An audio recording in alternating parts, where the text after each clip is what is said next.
नमस्कार, प्रणाम। हम संजीत और आप सब देख रहे हैं एसपी न्यूज़ इंडिया 24। दोस्तों, आज मैं इस लाइव वीडियो के माध्यम से इस लाइव वीडियो के माध्यम से आप सभी के बीच, आप सभी दर्शकों के बीच जो हमारे चैनल से जुड़े हुए हैं, सबसे पहले हमारे यूट्यूब चैनल में आप सभी तमाम दर्शकों को हमारे यूट्यूब चैनल में स्वागत है, वंदन, अभिनंदन, प्रणाम है।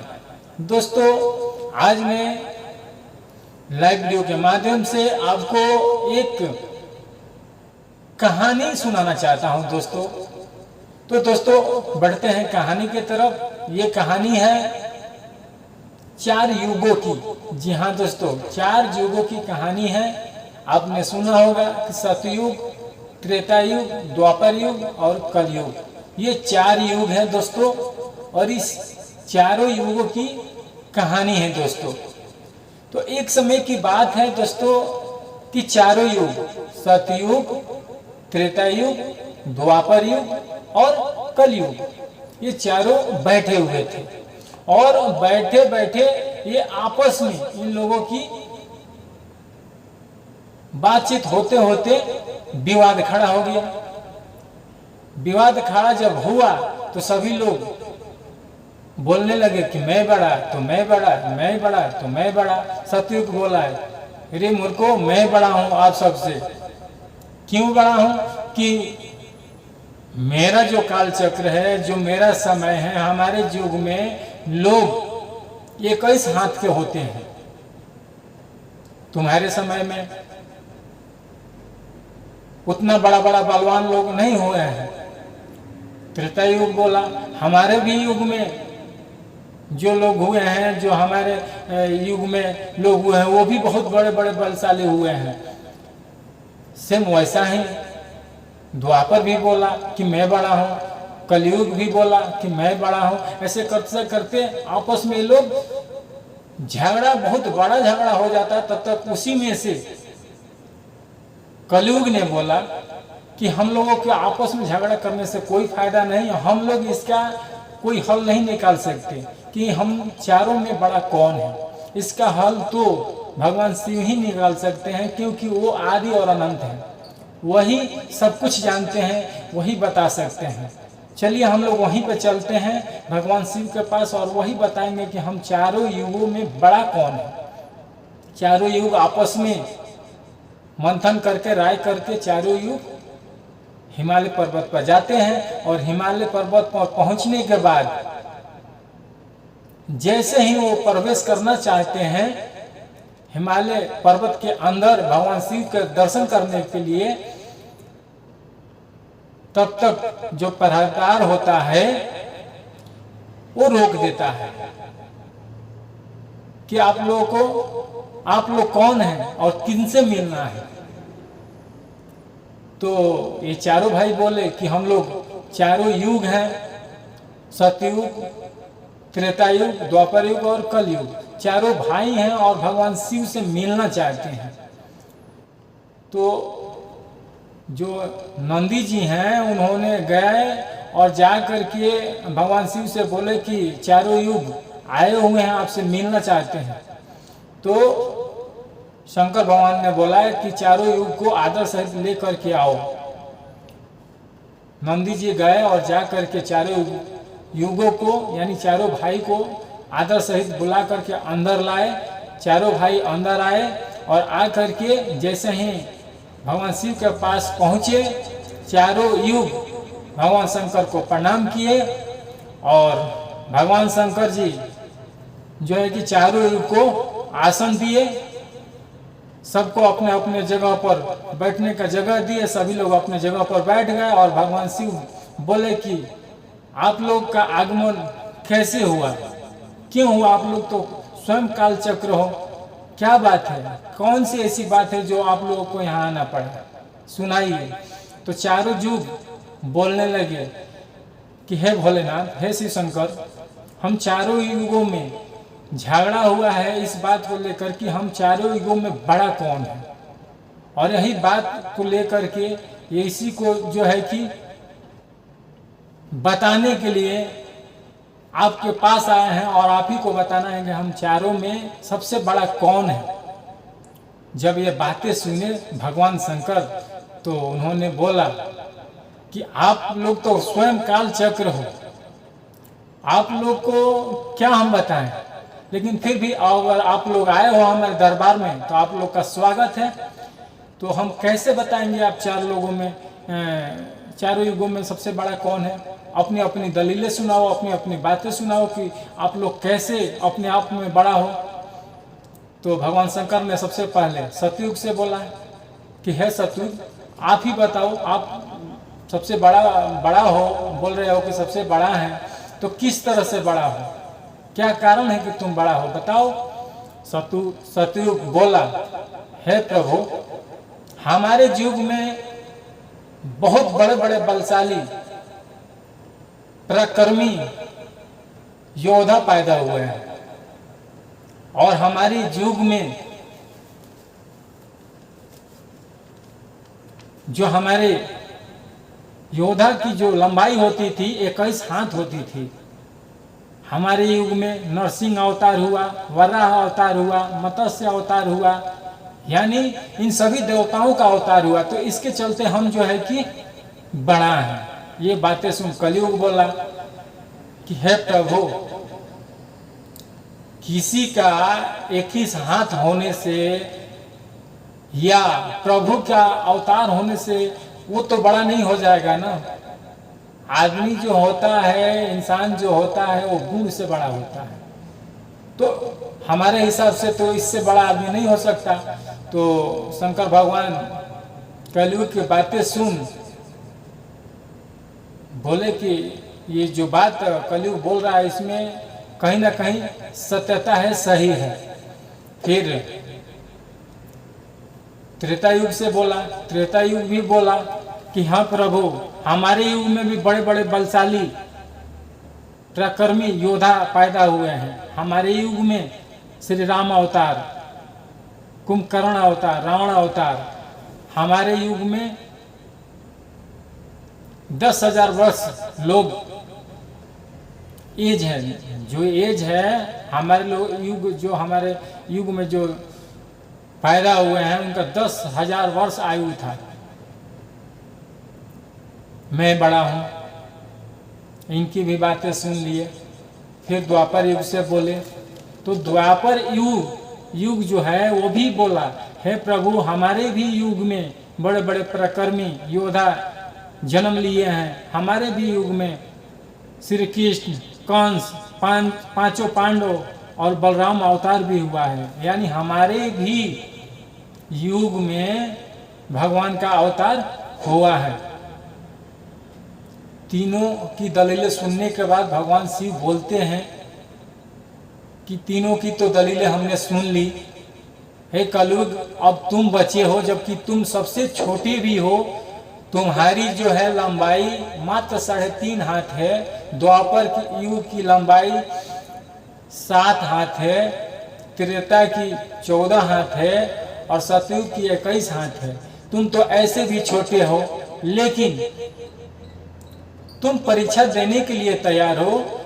तो जब परीक्षा देने के लिए तैयार हो तो बताओ कि तुम कैसे बड़े हो। तो कलयुग बोला कि हे प्रभु, हमारे युग में बड़ा बड़ा बलशाली और पराक्रमी तो नहीं जन्मे हैं, लेकिन ये मैं बोल सकता हूँ कि हमारे युग में तकनीक का युग है। बहुत ही बुद्धि वाले लोग जन्म लिए हैं और सभी लोग सुखी और संपन्न हैं। जो भी हुए थे सुखी और संपन्न हुए। हमारा युग जो था मर्सनियरी युग था, इन लोगों की जैसा नहीं। इन लोगों का युग जो था वो मंद बुद्धि वाला था। वो लोग बड़ा और पराक्रमी तो जरूर हुए, लेकिन उन लोगों के पास बुद्धि नहीं थी। सभी बातें सुनने के बाद, चारों युगों की बातें सुनने के बाद भगवान शंकर बोले कि कैसे इनका न्याय किया जाए, कैसे बताया जाए कि इसमें कौन बड़ा है। बगल में माता पार्वती बैठी थी। उन्होंने बोली भगवान शंकर से, हे प्रभु, ये चारों युग जो अपनी दलीलें लेकर के आए हुए हैं, इनकी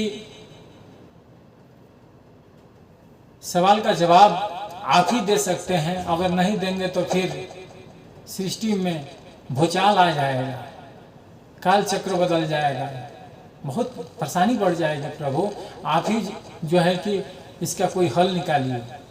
भगवान शंकर मुनि हिलाते हैं और बोलते हैं कि ठीक है। चारों युग सब बोलते हैं तो आप लोग परीक्षा देने के लिए तैयार हैं? चारों बोलते हैं कि हाँ प्रभु हम लोग परीक्षा देने के लिए तैयार हैं। तो शंकर भगवान क्या करते हैं कि एक बड़ा परसा जो कि 1000 टन का था, बड़ा परसा बोले तो एक बड़ा परसा कराही, 1000 टन का बड़ा कराही, बहुत बड़ा कराही 1000 टन का वो बनाते हैं अपने शक्ति से, अपने दिव्य शक्ति से। और वहाँ पे अलावन, चावल, सारी वस्तुएं रख देते हैं और बोलते हैं कि हे सतयुग, तुम अपने युग के लोग से इसमें चावल बना करके हमारे गणों को खिलाओ। सतयुग बोला ठीक है। सतयुग अपने पराक्रम, अपने बल से अपने एक महापराक्रमी युद्ध को पैदा किया और बोला कि हे योद्धा तुम जाओ और उसमें चावल को पका करके गण को खिलाओ।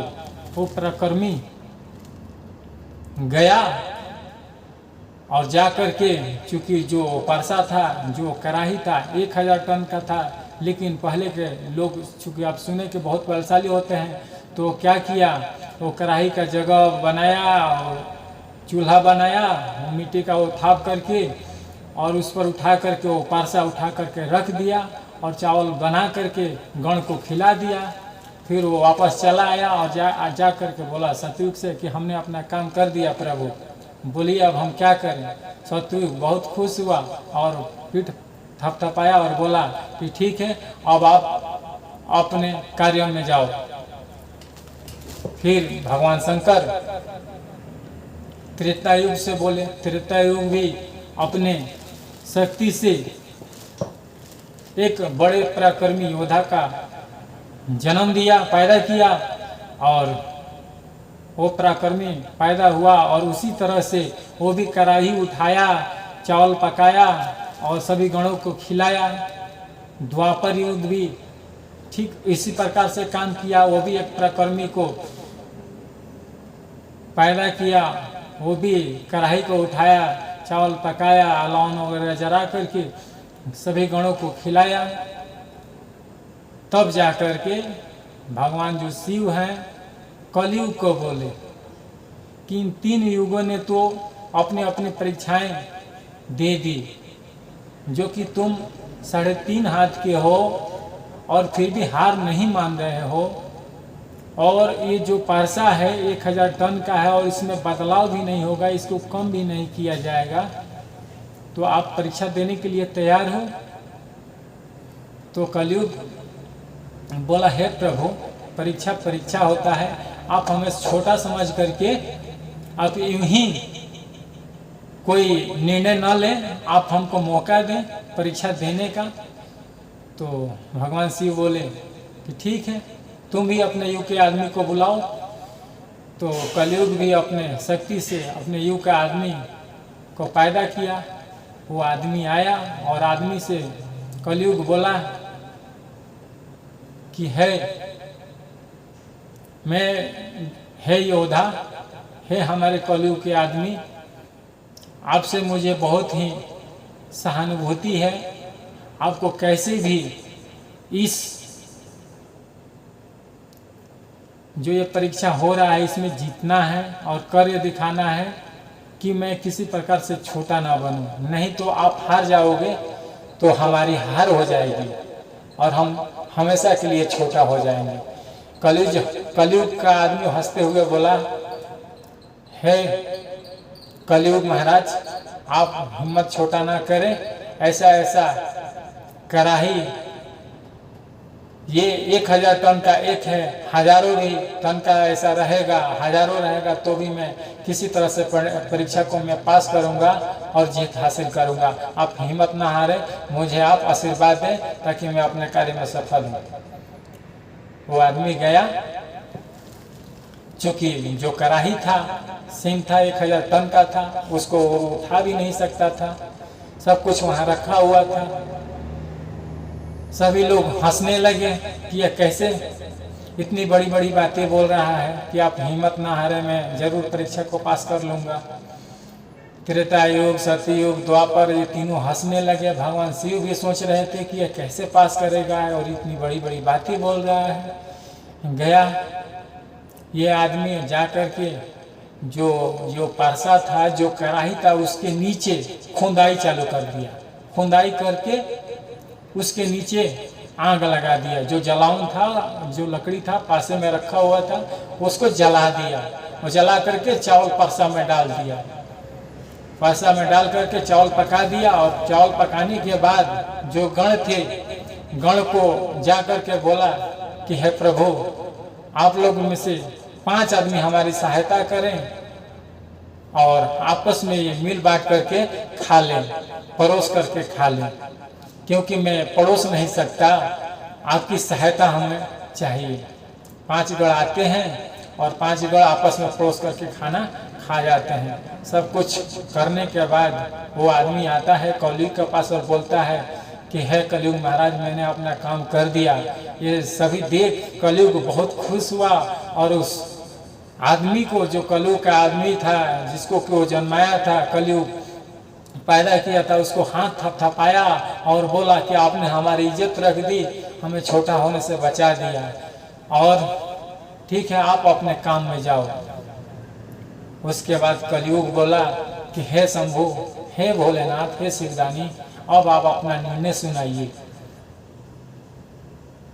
भगवान शंकर चारों युगों के तरफ अपने नजर करते हुए, सभी को देखते हुए, त्रेता युग, सतयुग, द्वापर तीनों से बोला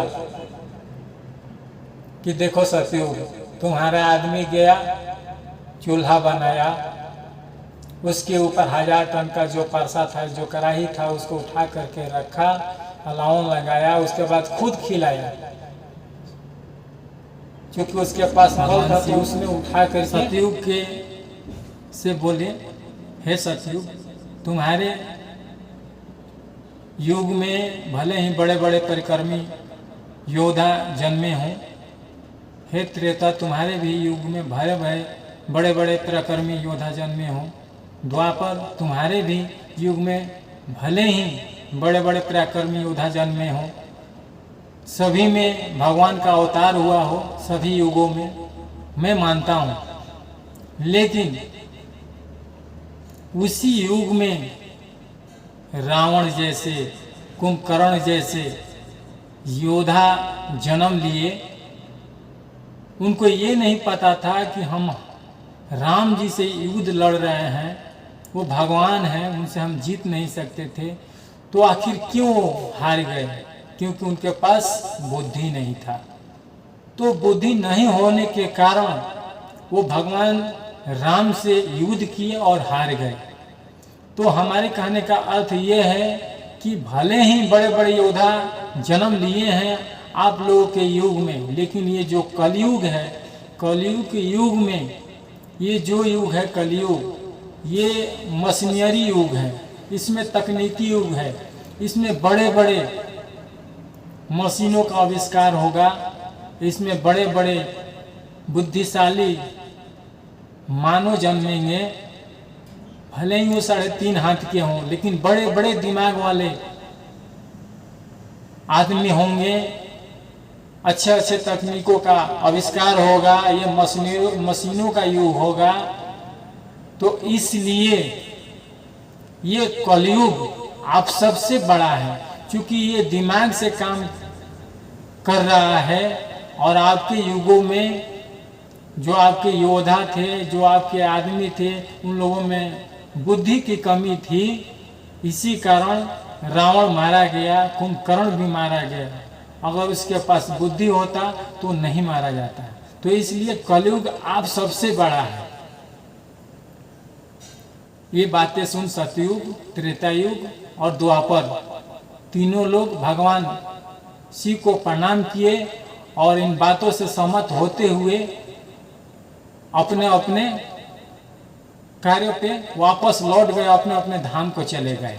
तो इस तरह से कलयुग सबसे बड़ा युग साबित हुआ और परीक्षा में सफल हुआ। तो यदि आपको यह कहानी अच्छा लगा हो तो फटाफट हमारे चैनल को सब्सक्राइब करें, लाइक करें, शेयर करें और ज़्यादा से ज़्यादा शेयर करें। यदि आपको ये कहानी अच्छा लगा है तो फिर मिलते हैं अगले नेक्स्ट वीडियो में। तब तक के लिए हमें इजाजत दीजिए। कैमरामैन प्रिंस के साथ मैं संजीत कुशवाहा। जय हिंद, जय भारत, वंदे मातरम।